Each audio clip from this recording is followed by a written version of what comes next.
Ladies and gentlemen, boys and girls, and everybody in between, welcome to another episode of the Jake Botel Sports Experience. On today's episode, we'll recap the one lonely game that we had from the Munster Hurling Championship this weekend. That's all we had to satisfy us hurling addicts. If you'd be so kind while you're here having a watch, hit that subscribe button. It sends good vibes your way and helps me grow the channel. So it's a win-win. So I'm always a little bit sort of caught in two minds as when I do these recaps, whether I need to do a full, blow by blow recap of the game. This is what happened when, or whether I just give my sort of analysis and thoughts on it. Because it's only one game that we've got, I'll give you a little rundown of how the game actually transpired. Played between Limerick and Tipperary at the Gaelic grounds last Sunday, the 8th of May. A big game for Tipperary. Their hopes of qualifying as the third team out of Munster hung by an absolute thread. For Limerick, they were looking to march on, continue this, unbeaten streak of theirs, looking to march another step closer to going back to back to back. It was really interesting watching this match. The Limerick crowd, sometimes you can sense in a home crowd, where the home team is the favourite and you've got an underdog team travelling in, you can sense just a little bit of anxiety, a little bit of nerves from the home crowd. If the away team starts sprightly, you can get a little bit of anxiety in that big home crowd who are looking maybe for a rampage, but didn't get any sense of that. Obviously, I'm watching on TV, but you can sort of gauge the mood of a crowd by the sounds they're making, and there was just a general buzz of expectation to my ears, watching from thousands of kilometres away here in Australia. A general buzz of expectation that a result was going to come Limerick's way and that the fans felt that it was going to come that way. But tip to their credit, they started pretty well. It was Ger Brown, who I was really glad to see playing in this match. He was one of the bright spots against Clare. So he put a couple of points over the bar in the first 10 minutes. You had scores also from Noel McGrath and Mark Keogh. That helped Tipperary up to 5 points, but Limerick, as powerful as they are, they piled on 1-5 in that same time. The goal was a bit disappointing, sort of sloppy defending. Pretty much left Aaron Galland with an open net almost, the way the keeper was positioned, the way the defence sort of broke down. So Limerick held that 3-point lead, and there was a lot of surrendering of the puck out from Tip. So there was this feeling of, wow, Limerick are they're gonna roll on here and get a comfy win, even after just that first 10 minutes. But just when it seemed like that was the way it was going to roll, Tipperary increased their work rate. They began to win some of the long puck outs from Limerick, break more of the 50-50 ball their way. I noticed some scenes reminiscent of what Limerick normally do to the opposition, where you had 3 or 4 Tipperary players all gathered around hunting down the Limerick player who had possession of the ball. So the Tip work rate increases. They were getting a lot of joy from their puck outs as well, Tip. The goalkeeper was doing a great job of finding, particularly Ger Brown, in acres of space in the midfield. Noel McGrath floated his 5th point of the half over after 22 minutes, and that levelled it up at 9 apiece. Tip took the lead via a Jake Morris point after that, and there was a 14-minute scoring drought for Limerick there. Nicky Quaid made a really important save for the home side, denying Michael Breen a goal that could have given Tip a 4-point advantage. Again, Tipperary's pressure and chasing and harassment of Limerick on the half-back line was immense. The scores were levelled up on the half-hour mark, but Tip soon re-established a 2-point gap, and at half-time the away side took a 14-12 lead into the sheds. Now, at halftime, I was anxious as a Tipperary supporter, thinking, well, geez, Waterford came out and absolutely blasted us after halftime in game 1. And I mean, Clare blasted us the whole game, really. So I was a little bit nervous about what might happen after halftime. But Tip, to their credit, they came out, they stretched the lead out to 3 points, and you just started to get ever so slightly a small sense of anxiety building around the Gaelic grounds, and you were looking for what players could step up for Limerick and lift their level. And a player who I thought did that in spades, although he only got his name on the score sheet for with one single point, was Gerard Hegarty. Uh, he was immense, and when the rest of the team were down, I don't know, he's a bit of a flashpoint kind of player. People tend to have, they either love him or they hate him. There's sort of no middle ground for a lot of people with Hegarty. I was in huge admiration of the way he played his game, the way he won hard ball, the way he, got open for his teammates, the way he fed his teammates the ball. It wasn't all about him. He really brought a lot of his teammates who maybe weren't having, their best afternoons ever into the game, whether it was by hand or, a pass off the hurl, deeper. He was very generous with the way he shared the ball around and super committed to going and winning the ball and imposing himself on the contest. So he to me was the player who was that engine room who kept working.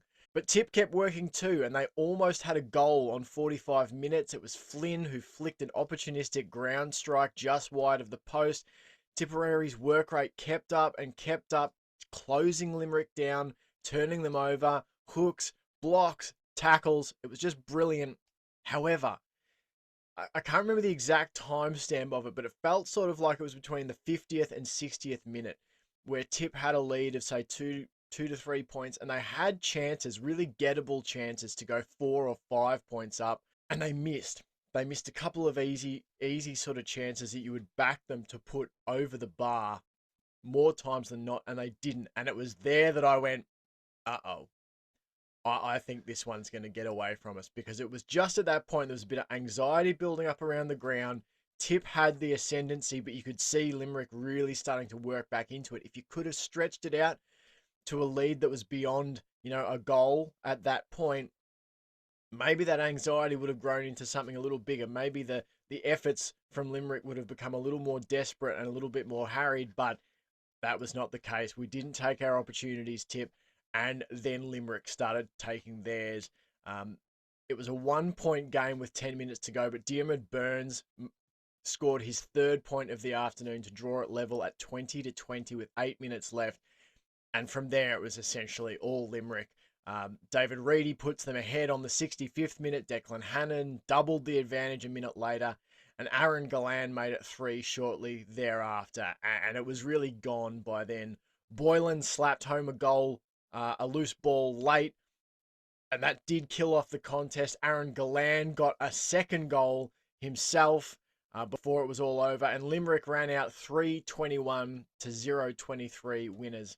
The scoreline was flattering, greatly flattering, I thought, on Limerick, in the sense that, not that they didn't deserve to win, they certainly did. Tipperary, were walking a tightrope in terms of getting a result. They had to take every chance, and they didn't. They were wasteful at times in the first half, and then there was some crucial moments that they were wasteful in the second. Shots that they would back themselves to make 9 times out of 10 that they missed. So you can't say, oh, Limerick were lucky to get out. Limerick played not at their best, but they played well enough, and that's the mark of a champion team. But the 2 goals at the end really, I thought, buffed up that margin. And if you look at the score sheet, it doesn't give you an accurate reflection of how the game played out over the course of at least the first hour. It was an accurate representation of the last 5 to 10 minutes, but the greater portion of the game was a very even contest, and Tipperary should hold their heads well and truly high. And there seems to be a lot of back and forth on Twitter and amongst the Tipperary fan base. Obviously, the expectations for the Premier County are always massively high, but this has been a challenging year. From the forced retirement of Potty Ma and just injury, leaving key players unavailable for selection, just a transition to younger players, first year manager. There's been a lot to deal with. And, I said right at the start of the season in my preview episodes for each team, I thought Tipperary would be struggling to stay out of that bottom spot. Thought they'd be battling it out there. And that is where they find themselves battling. But it gladdened my heart as an Aussie Tipperary fan, as a supporter, to see the way that the young players fought and were not intimidated by Limerick. When the ball was first thrown in at the start of the game, I thought, Jesus, these guys are giants. So many of our players look sort of dwarfed by these Limerick, these mountain men. Um, but we didn't back down. Tipperary players did not back down. Connor Stakelum was one who threw his weight around. Jer Brown played really well. Um, Craig Morgan was another one who played well down back. Uh, Dylan Quirk had a great game as well. So lots of players for me, for Tipperary, really put their hand up and said, I'm going to play with a bit of pride. Our qualification is probably gone for the next round of the competition, but it matters to me to wear this jersey, and I'm going to do my best to represent it. And I thought they acquitted themselves really well. They ran out of gas at the end. They lacked poise in a couple of key moments, but I thought it was a really heartening performance by Tipperary. And I loved seeing Colin Bonner get so animated on the sideline and really try and drive his troops on. You can see how much he cares.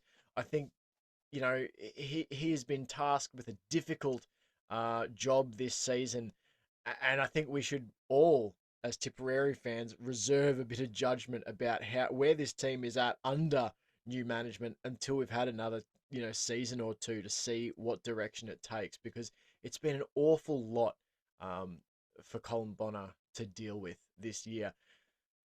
You flick over to Limerick, and while I said the scoreline flatters them, the result doesn't. This is just the mark of great teams. They find a way to win, even on a day where, different players aren't playing their best, and they find a way to eventually, be 8-point winners, comfortable winners. And again, that is the mark of how hard it is to beat great teams, because even when you play, a brilliant match for 85 to 90% of the game, you only have to be off for 10 minutes. You only have to fail to execute for 10 minutes and they will slaughter you. So, as I've already spoken about Garrod Hegarty, but Tom Morrissey, I thought, was playing himself back into good form. That point on that he hit on the run on the left sideline was just beautiful. They did what they needed to do when they needed to do it, which is the hallmark of great teams. This unbeaten streak continues for Limerick, and they're just super impressive. And as I said earlier, the physicality really stands out, um, and their ability to, and it's their ability to hurt you from so many different ways and angles and avenues that's so damaging. We'll have a look at the full scorers list for you, because that illustrates the point. But um, just to sort of wrap up the game, so as I said, Limerick win 3-21 to 0-23 Tipperary. Aaron Gallan, the top scorer for Limerick, with 2 goals and 5 points. Diarmuid Burns with 3. Morrissey with 3. Tom, that is. And 1 goal for Boylan. For Tipperary, Noel McGrath. Probably need to, lather a bit of praise his way. He was exceptional.